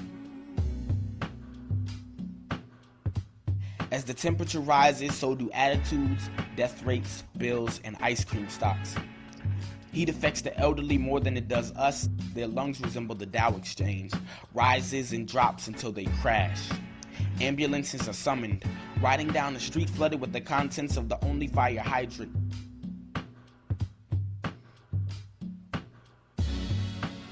And we have only just begun to fry.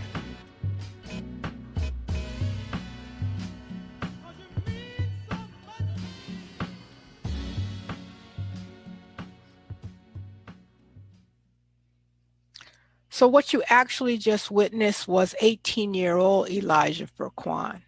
Elijah is now 25 years old. He has a bachelor's degree from the University of Wisconsin-Madison in environmental sciences. He's still a spoken word artist on the weekends, but his day job is all around climate issues. We use that video, as you can see from the screen, on a project that the state has called Climate Wisconsin. We are able to take what our students have to bring and use it in new ways. We are able to push past these pandemics. We're able to give our students an equitable, a diverse, and an inclusive education. And I thank you for your patience and being with us today. And I'm happy to entertain some questions if we have the time. Thank you so much, Dr. Ladson-Billings. I have a notebook full of notes here, as I know all of my colleagues do. The chat was on fire. I don't know. I'm sure you didn't have a chance to take a look at it, but everyone in the state is really, really joining in on this conversation. And my phone has been blowing up from superintendents all the way down to teachers and education equity coordinators across the state who have been sending me messages. And we're just so inspired by your work. We do have a couple of questions from the chat that I want to share. Sure. But I'm going to take a little point of personal privilege and actually ask my question first, which is in your book, Dream Keepers, can you talk about what that term means? What are you really saying when you're talking about the responsibility of the Dream Keepers and how we support student learning? It's interesting that you should ask that question, because I think in the final, we had a big retirement celebration for me, which I didn't want to have, but my students, they were insistent, we're doing something for you. And I gave a talk entitled Dreaming in Public, because the metaphor of the dream is so prescient in the lives of African Americans. There were times in which we didn't dare dream because we had nothing to dream for. I'm actually working on something now that goes back to look at the 1619 project. But the only thing that kept people going was that there was a dream, that it doesn't have to be this way. I know a lot of times people are frustrated by what they see as slow progress, and they think that what we have to do is so difficult. But again, remember, I'm a history teacher, so I tend to take the long view. And my long view is that I am 3 generations out of chattel slavery with my great-grandparents. I am 2 generations out of sharecropping with my own grandparents. I am 1 generation out of legal apartheid, state-sponsored segregation because of my parents, who are South Carolinians. And yet I'm an endowed professor. So getting our kids educated is not the hardest thing we have to do. It's not harder than slavery. It's not harder than sharecrop. It's not even harder than state-sponsored segregation. And so I would say that the dreams of my great-grandparents, and then my grandparents and my parents is embodied in me. I have 5 grandchildren who are just, if you think people think their kids are special, let me tell you, your grandkids are perfect. They are perfect. But I have a granddaughter who is in Russia right now. She plays in the WNBA. Did I have that vision? No. I have a set of twins who just went off to college this year. Grandchildren. One of them is a track athlete for Oregon State. Her brother is a track athlete for UC Riverside. Their older sister is a volleyball athlete at San Francisco State. These are all, they weren't even within the realm of possibility a couple generations back. So these teachers are nurturing and keeping those dreams that that parent who says, you know what, I couldn't go to school, but I really hope that my child will go. Or that grandparent who says, you know, this is the best I could do. I just hope my grandbaby can do X, Y, or Z. Those teachers tend to those dreams to make them happen. Yeah, I think a lot about what I've taken away from Dream Keepers and the notion that you shared with us today is that we are stewards as educators of those dreams. And you provide a framework through which we can continue to advance high expectations and rigor for all students. And that is really where the dream meets our role as educators, right? Is making sure that we are stewards of those dreams and that we do that through the way that we engage and demand high expectations. It's the reason why I use Elijah's video. I've got some other students' videos that are in some ways equally compelling, but when you realize where Elijah came from in Milwaukee, and Milwaukee has a terrible educational reputation for Black students. Here was a youngster who was just fascinated with climate. He really was, but he was also into hip hop and into spoken word, and we figured out a way to bring those together for him. Wonderful. So we have a question from our chat, and it says, how do we help the parents and guardians of our students who are traditionally marginalized, or even more so marginalized now as a result of the COVID pandemic and this disruption to formal education, who are learning virtually?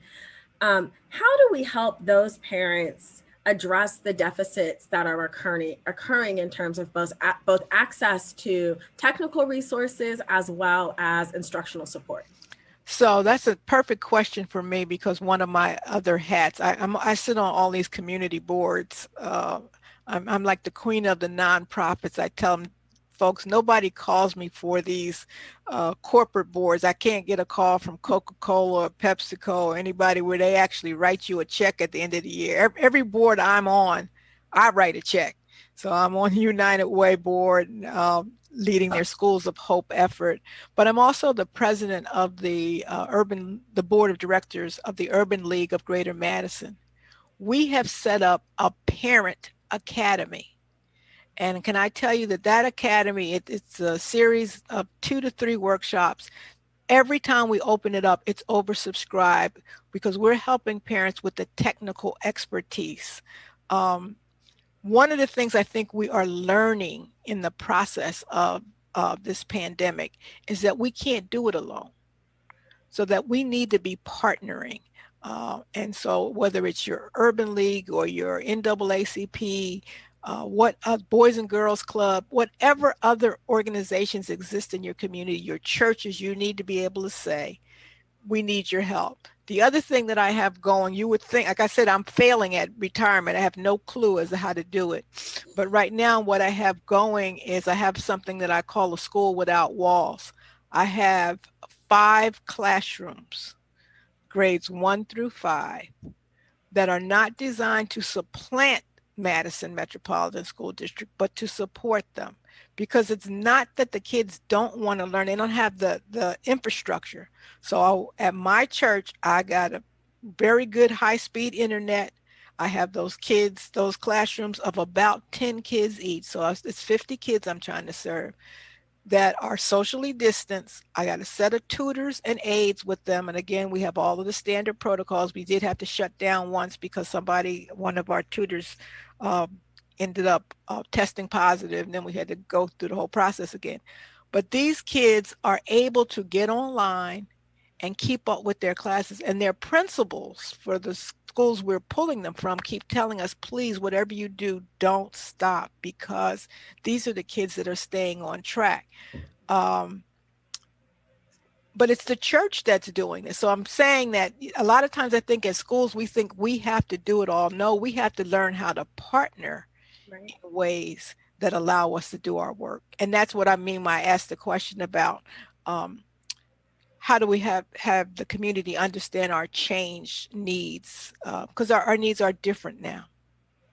So we have time for one last question, and I'm gonna actually pose this question from Dr. Underwood, who's still with us, though muted right now. And that is, can you share your thoughts about all of the changing names, the iteration, and to some extent, it's become the new sexy thing, right, in education to talk about your work, culturally relevant pedagogy, culturally responsive teaching, culturally responsive practice. We've been using these terms interchangeably, and those of us who've read a lot of the research know they're not necessarily all the same thing. But can you just give us some last nuggets on the iteration and the evolution of your work, your research, and where do you think the field of this practice is going in the future? So I think that the three tenets hold up well, even in a changed environment.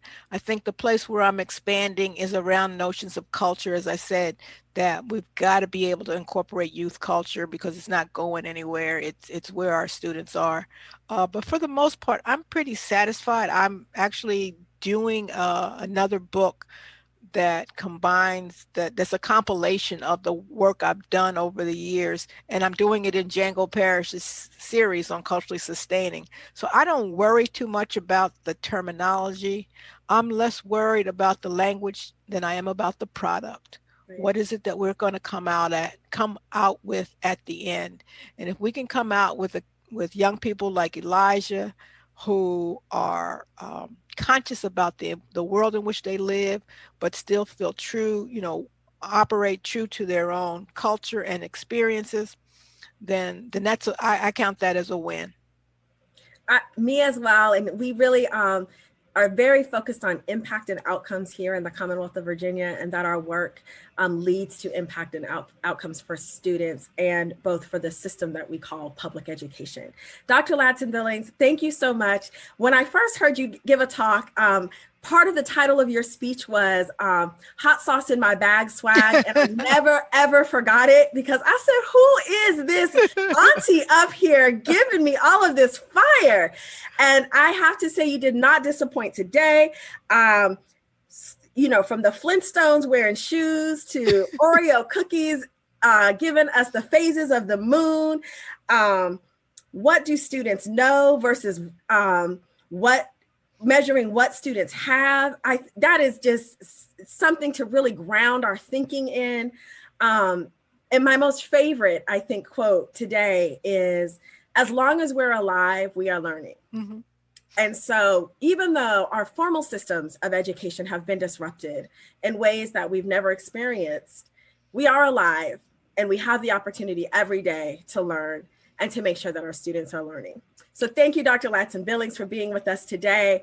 We love and adore you, and you are truly the queen of culturally relevant teaching. Thank you. Well, you're very, very welcome. Thank you for the invitation. I can tell you that unfortunately I couldn't use that hot sauce in my bag swag on what was the final published piece, because Beyonce charged a lot of money when you use her stuff. So we changed the name of the articles, but something very dull and educational and boring. I will tell you that my latest obsession, however, is something called Twins, the New Trend. Like some of y'all are baking banana bread and doing sourdough starter while you can't get out of the house, but I am fixated on the YouTube channel called Twins, the New Trend, which are these 22-year-old twins who listen to music that they never heard of before. Like they never heard of Al Green, or and just watching their response. And I've actually used one of their videos in a presentation, and just last week, President Obama came on their channel with them. So I'm like, I knew there was something about them twins that was special. So. But I thank you so much. I hope you have a wonderful rest of your symposium. Tell John King I said hello. We will do so. Thank you so much for joining us, and we're going to move right along with our program. And so I'm going to ask that Dr. James Lane, State Superintendent of Public Instruction, turn on his camera. Hi, Dr. Lane. And so Dr. Lane is our fearless leader at the Commonwealth of Virginia's Department of Education, and also one of my esteemed bosses. And I can't do this work that we do at the Department of Education in the Office of Equity without the support and leadership of our state superintendent. And so what we want to do now is follow up Dr. Ladson-Billings' talk with a little more detailed information about the EdEquityVA roadmap and how the Department of Education is really supporting the implementation of the research, theory, and practice that Dr. Ladson-Billings is so well known for and shared with us today. So I'm going to share my screen and allow Dr. Lane to give some brief comments before we get into the formal presentation. Yeah, thanks. And I'll take a moment while everything's loading, and I just want to thank Dr. Ladson-Billings for being with us. I have the first edition of your book. It was required reading in all of my graduate classes, both at the master's and the doctoral level.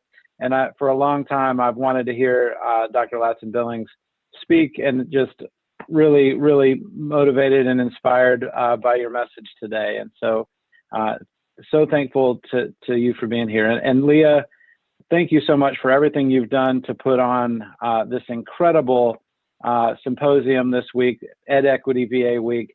And we've got so much to do later in the week with recognizing excellence in educational equity and hearing from Dr. King. And it's just really going to be a special week. But before we get to all that, and we've got some special guests to introduce here in a few minutes, I wanted to talk about our new roadmap to EdEquity, to equity for students in Virginia. Leah is going to go through the nuts and bolts, but I'm just going to share some data that maybe paints a picture of why we're so focused on this. Of course, our definition of when we get to equity is that this will be achieved when we have eliminated the predictability of student outcomes based on their race, gender, and other backgrounds. And that's a big change for us, because for many years we were defining equity as giving every child what they needed at the time that they needed it. But what if we gave every child what they needed and there were still disparate outcomes? We want to make sure that we get to strong outcomes and are maximizing the potential of every student in the Commonwealth. So a little bit of more information is the roadmap really has two parallel roads. Of course, we're closing opportunity gaps, and we're focused on increasing cultural competency of Virginia's educator workforce. I'm going to turn it over to Leah to talk a little bit more about these two pathways. I'm going to jump back here in a second and talk about some of the data that shows why this is so important. Thanks, Dr. Lane. So what our roadmap really does is prioritizes two strategies for advancing equity in the Commonwealth, which is what our symposiums are tied to: closing opportunity gaps and increasing the cultural competency of our educator workforce. Why did we land on these two strategies? Well, one, they're grounded in research and practice, but most importantly, they are informed by the data that we see in Virginia that are demonstrating the greatest gaps in both opportunity, access, and outcome for students in the Commonwealth. And Dr. Lane's going to talk a little bit about just a snapshot of this data. More of this data is included in the full roadmap, but we definitely always want to begin with the why. Why are we doing this work, and why have we chosen these strategies? So a little bit on our landscape. Black students comprise 22% of our total enrollment. But as an example of some of the disparate outcomes that we see, they represent 52% of all students suspended in the Commonwealth. In 60% of Virginia school divisions, Black students are more than twice as likely as their non-Black peers to be suspended. And in 30% of Virginia school divisions, Black female students are more than 3 times as likely as their non-Black peers to be suspended, compared to just 9% of school divisions for Black male students. And so you can see the discipline landscape. Let's talk a little bit about this disproportionality. So what this map shows you is the disproportionality amongst Black student suspension compared to non-Black students. And we created a factor that shows a risk ratio, right? And so the relative risk is the increased likelihood that a Black student will be suspended compared to a non-Black student. And what we did here is we showed you by school divisions where these situations are more disparate.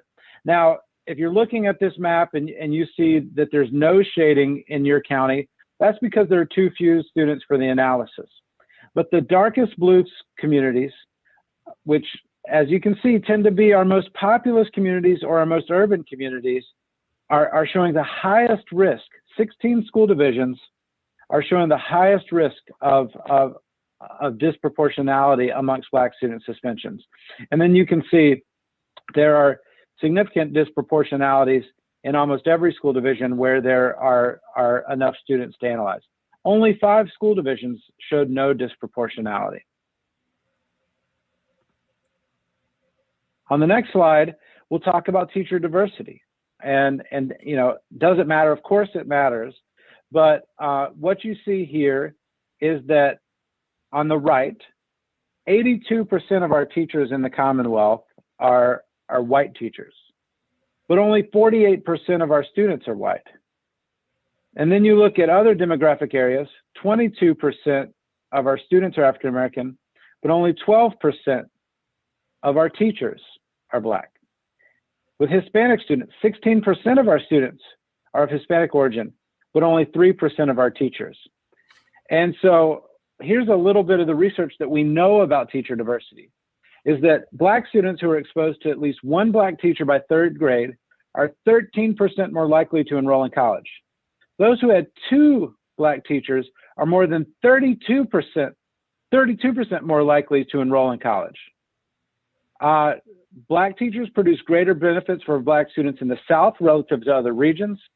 And we have consistent evidence that exposure to same-race teachers is associated with reduced rates of exclusionary discipline for Black students. And so we know that long-term outcomes are better. We know that achievement outcomes in the short term are better.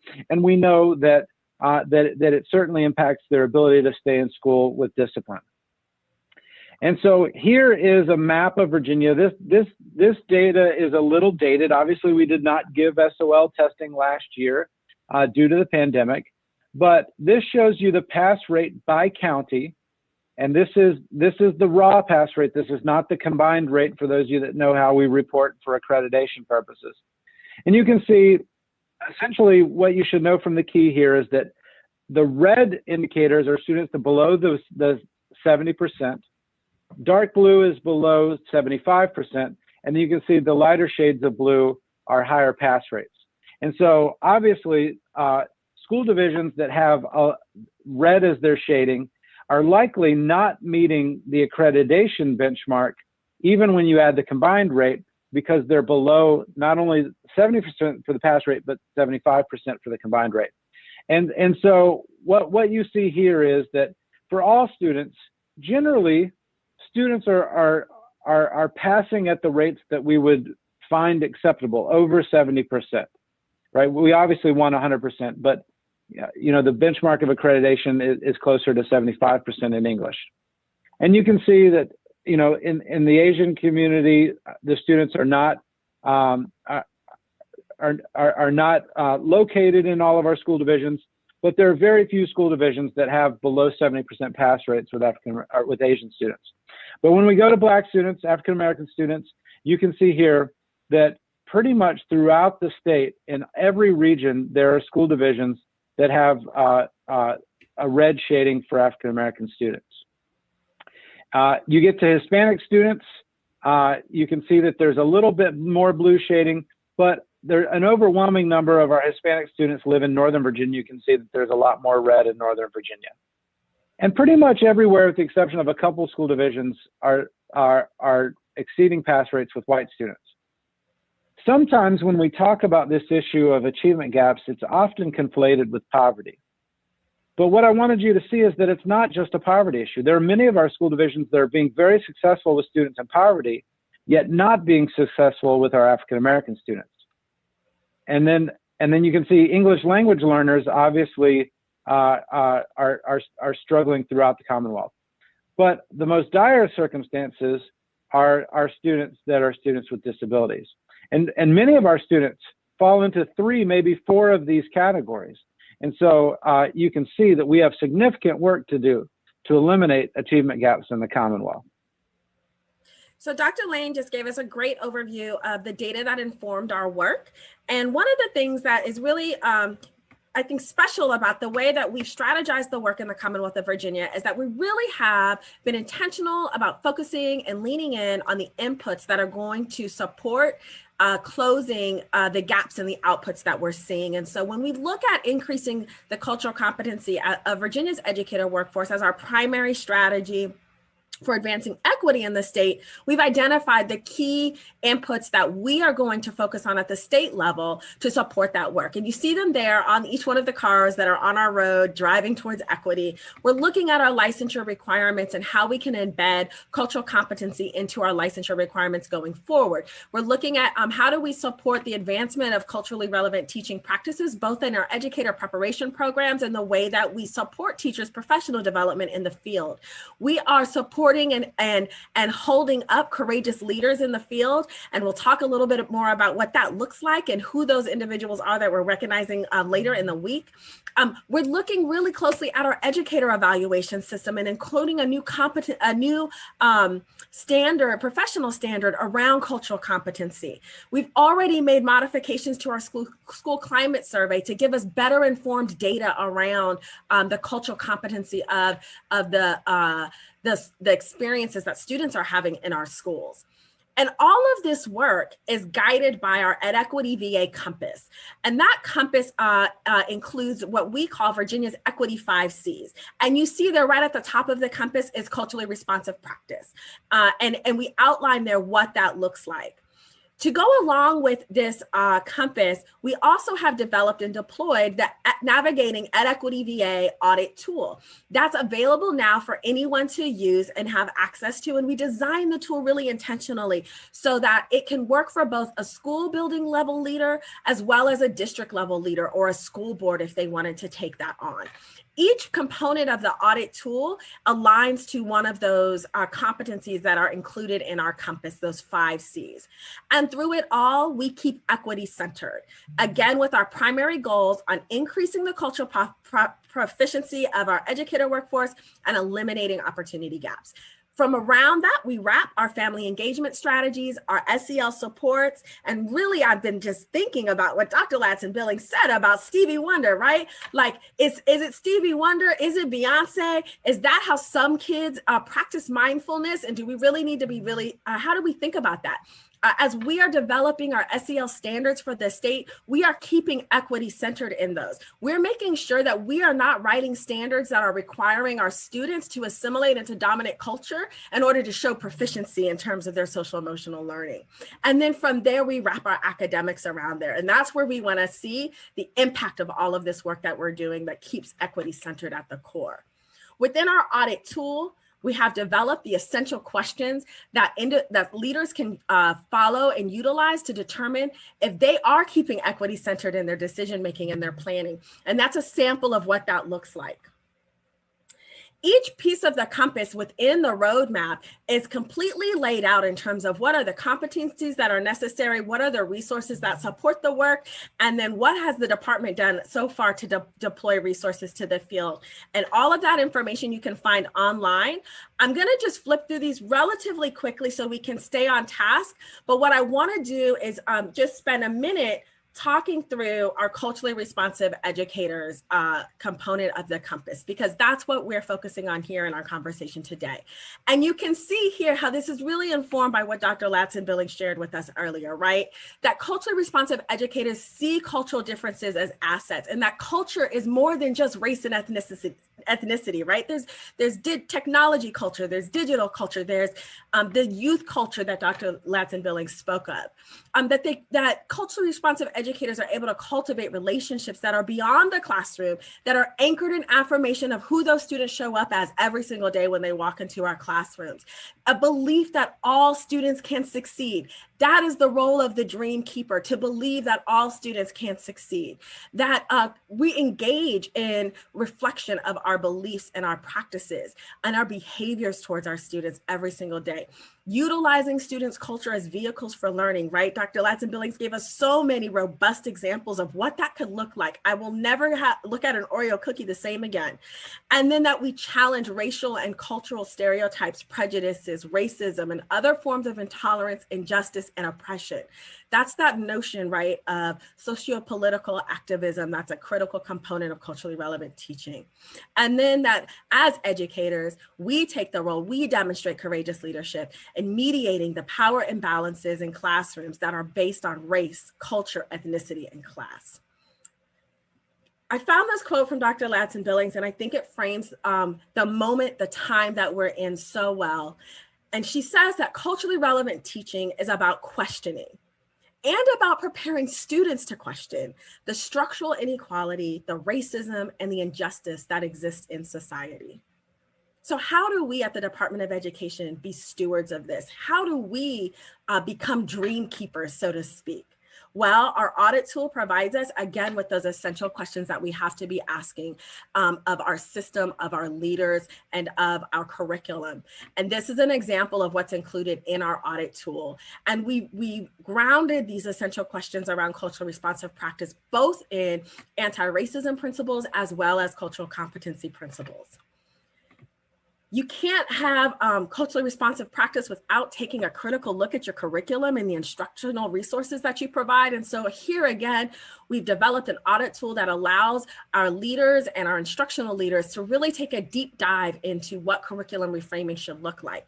We've done some of this work already at the state level. Our state board has been engaged in a very intensive work around the Virginia History and Social Science standards as a result of recommendations from the African American History Education Commission.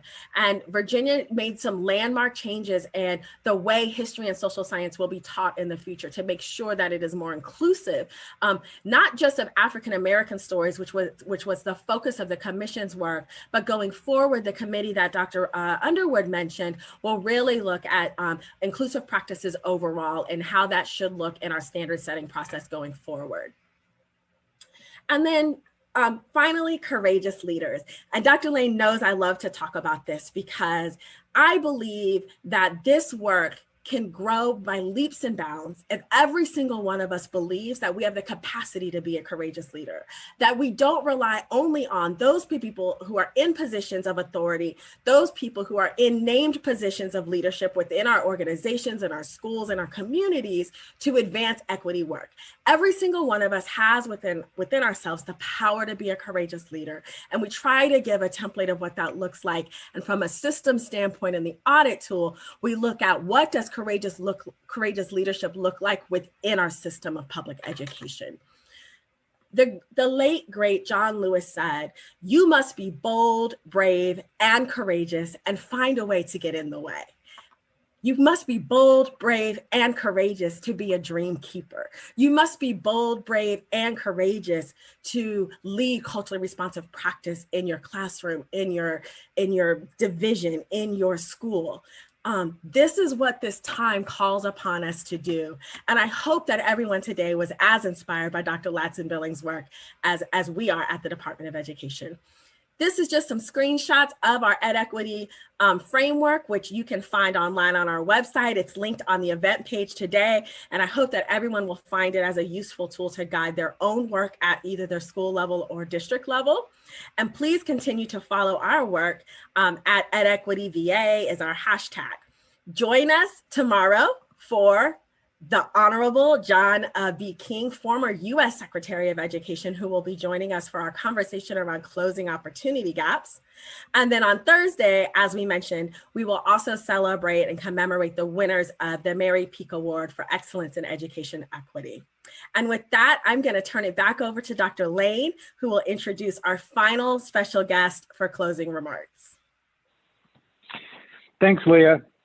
And I'm going to cede my time and closing remarks to our speaker, but let me just say we heard from the foremost expert on culturally relevant teaching. We talked about why we need a sense of urgency around doing this work now. The data is clear; it's so important. And Leah showed you the roadmap with 5 key strategies for what we can do to make a difference today.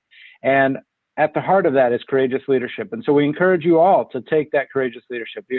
People will question your efforts. People will question whether this is needed now, but the evidence is clear that we have to be doing this work now. And so I am so proud to introduce our final speaker of the day, and I'm going to read her bio very quickly. But since January 2018, Virginia's First Lady, Pamela Northam, has used her experience as a former pediatric occupational therapist and science educator to lead the Northam administration's work to increase access to quality early childhood care and education. Mrs. Northam's primary goal is to improve school readiness statewide so that Virginia children are ready for success in school and beyond. Mrs. Northam is the chair of both the Virginia Children's Cabinet and the Virginia STEM Education Commission, and is a board member of the innovative E3 School in Norfolk. After studying at Baylor University and the University of Texas, the First Lady specialized in pediatric occupational therapy, where her work included rehabilitation hospitals, teaching hospitals, and special education. The Northams have 2 adult children, Wes, a neurosurgery resident, and Aubrey, a web developer. So it is my honor to introduce the First Lady of Virginia, Pamela Northam. Thanks for that kind introduction, and thanks for all that amazing work on the roadmap. You all are just doing outstanding work, a true example of the courage that you mentioned in leadership. Well, good afternoon, everyone. It's an honor to join our distinguished guests today and my fellow educators for Virginia's first Ed Equity Week. I'm especially glad to be here because I know that this has been an incredibly challenging year, and I want to personally thank you for the amazing job that you are doing to keep our children healthy, happy, and learning. I know that each of you work tirelessly to help your students thrive, to ensure that your school communities are nurturing, and to make public education more equitable for every child. I agree with another First Lady, Michelle Obama, who said, "Like many of you, I believe that education is the single most important civil rights issue that we face today. If we really want to address the kinds of issues and challenges that shock so many of us over the past year, then we simply cannot afford to lose out on the powerful potential of even one more young person. We believe that every child deserves a great start in life. And that's why we worked so hard to pass transformational legislation with bipartisan support this year to ensure every child is prepared to succeed in kindergarten and beyond.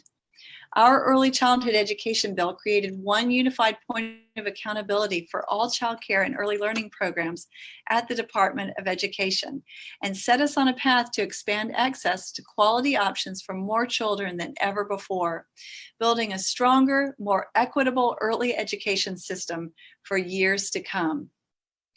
The data is clear that the achievement gap begins early. In Virginia, an unbelievable 70% of 3-year-olds from economically disadvantaged families do not have access to quality early childhood and enter kindergarten not ready, making your job to teach and theirs to learn that much more difficult. We cannot allow even one more child to fall through the cracks. So I thank you for doing the hard work it takes to improve our practice, to transform our thinking and courageously evolve our teaching, to be more culturally responsive to the needs of all of our students. I'm so grateful to our guest, Dr. Ladson-Billings, for her spiciness, sharing her time and expertise with us this afternoon, and her tireless advocacy of our most vulnerable children. And I got to tell you, I'm also failing at retirement, so I hear you on that one. I know you all out there are as encouraged and as inspired as I am now to take what you've learned and are already thinking about how you'll apply it in your classrooms tomorrow. So thank you for committing to this rich and meaningful work despite the complications of teaching during a pandemic. Remember, never underestimate the power you have and the difference you make. As I've traveled all across the Commonwealth and the world, I have had the privilege to meet and work with so many successful and interesting people. Again and again, they tell me they had a teacher who inspired them and changed the course of their lives. In fact, the governor is so grateful to his teachers that he can still name every single one of them today. This work is critical to ensuring the success of our students and critical to restoring the soul of our Commonwealth and our country. So thank you for the honor of being part of such a wonderful program today. And I'll turn it back over to you, Dr. Lang.